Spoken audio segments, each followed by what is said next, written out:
Good morning and welcome to Daily Scriptures. We're going to be in Job 31:1 through 32:22.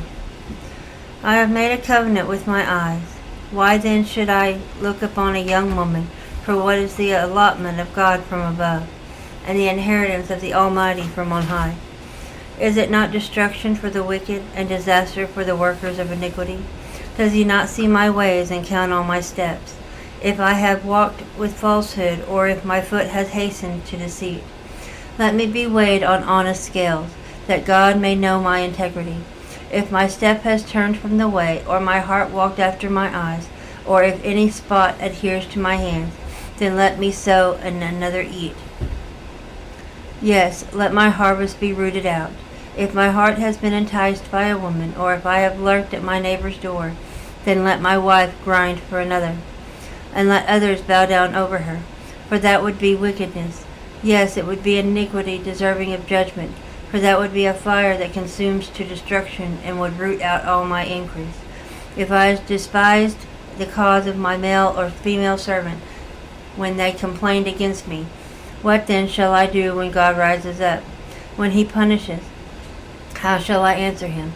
Did not he who made me in the womb make them? Did not the same one fashion us in the womb? If I have kept the poor from their desire, or caused the eyes of the widow to fail, or eaten my morsel by myself, so that the fatherless could not eat of it. But from my youth I reared him as a father, and from my mother's womb I guided the widow. If I have seen anyone perish for lack of clothing, or any poor man without covering, if his heart has not blessed me, and if he was not warmed with the fleece of my sheep, if I have raised my hand against the fatherless when I saw I had help in the gate, then let my arm fall from my shoulder, let my arm be torn from the socket. For destruction from God is a terror to me, and because of his magnificence I cannot endure. If I have made gold my hope, or said to find gold, you are my confidence. If I have rejoiced because my wealth was great, and because my hand had gained much. If I had observed the sun when it shines, or the moon moving in brightness, so that my heart has been secretly enticed, and my mouth has kissed my hand.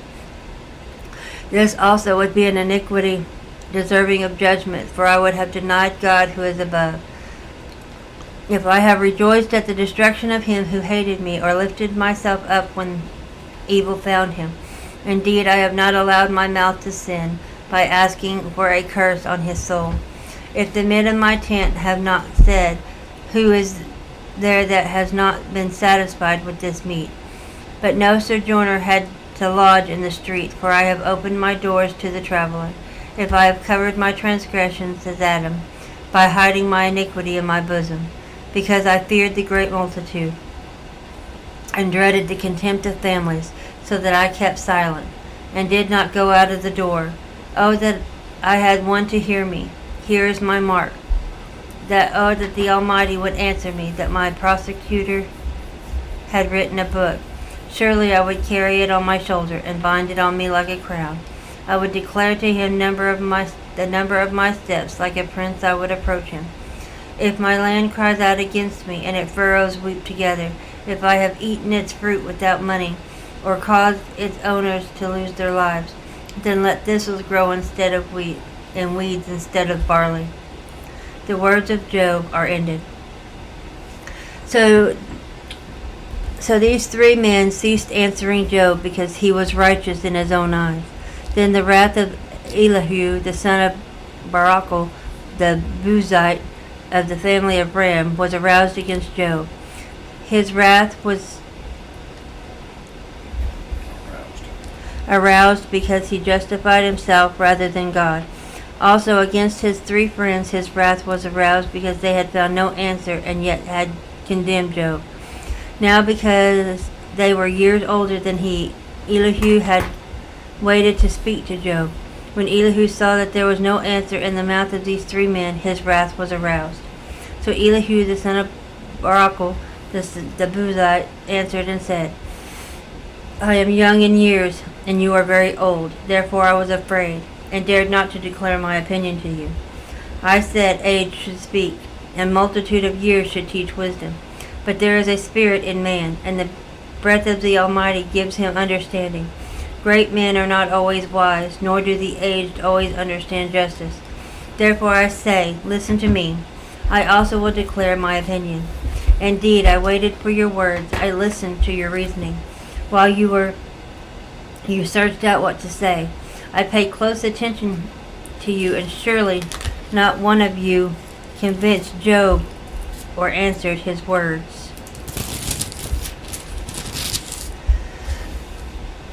Lest you say, we have found wisdom, God will vanquish him, not man.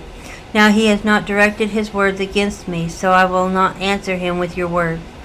They are dismayed and answered no more. Words escaped them, and I have waited, because they did not speak, because they stood still and answered no more.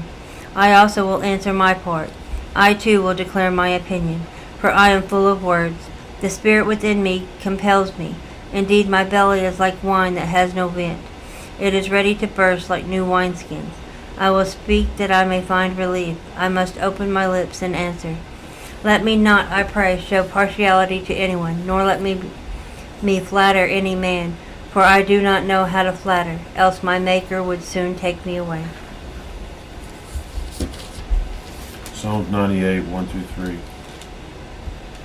Oh, sing to the Lord a new song, for he has done marvelous things. His right hand and his holy arm have gained him in victory.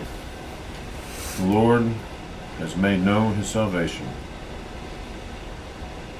His righteousness has revealed in the sight of the nations. He has remembered his mercy and his faithfulness to the house of Israel. All the ends of the earth have seen the salvation of God. Proverbs 23, 17 and 18. Do not let your ears envy sinners. Don't let your heart envy sinners. But be zealous, for the year of the Lord is all day. For surely there is a hereafter, and your hope will not be cut off. 1 Corinthians 2, 1-16.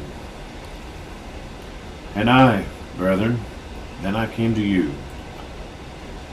did not come with excellence of speech, or of wisdom, declaring to you the testimony of God. For I determined not to know anything among you except Jesus Christ and him crucified.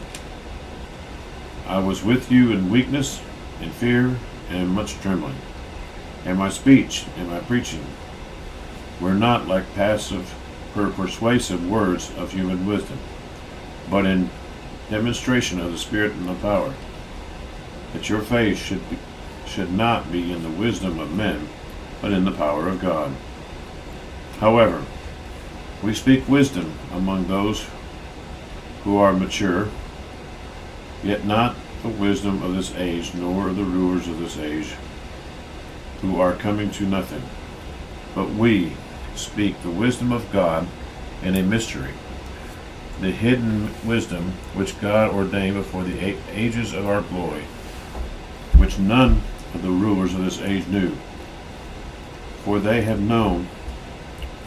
had they known, they would not have crucified the Lord of glory.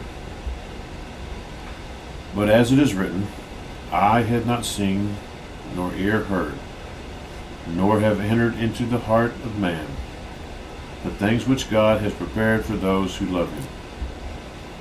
But God has revealed them through his Spirit. For the Spirit searches all things, yes, the deep things of God.